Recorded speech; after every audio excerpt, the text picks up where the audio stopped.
Magandang hapon po.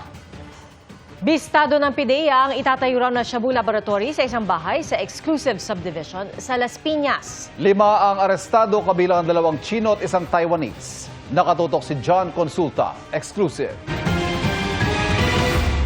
Pagkatanggap ng senyas, sinalakay ng Philippine Drug Enforcement Agency o PIDEA ang target na bahay sa isang exclusive subdivision sa Las Piñas.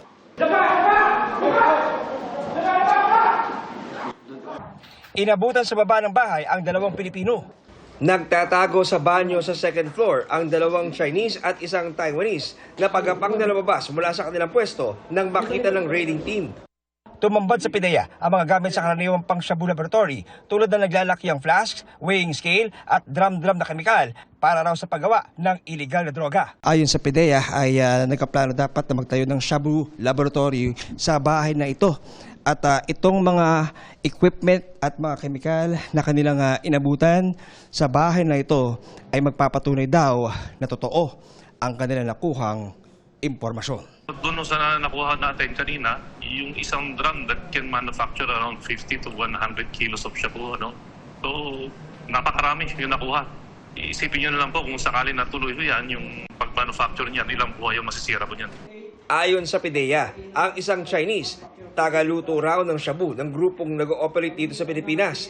Habang ang Taiwanese national na edad 69 ay matagal na raw pinaghahanap na drug personality ng mga otoridad dahil sa pagkakasangkot umano sa drug trafficking. Just like what our Director General said earlier, the war against drugs would be relentless, and we are also trying to prevent the entry of dangerous drugs not only in the Philippines but also the manufacture of dangerous drugs in the Philippines. Ang ilang naaresto, itinanggi na panggawa ng illegal na droga ang mga gamit. Nagpositibo sa drug test ang isang nahuling dayuhan at isang Pilipino na runner down ng sindikato at tagakasa ng transaksyon. Maharap sa reklamang paglabag sa Section 8 ng Dangerous Drugs Act ang mga narestong Chinese at Pilipino. Para sa GMA Integrated News, John Consulta, nakatutok 24 oras.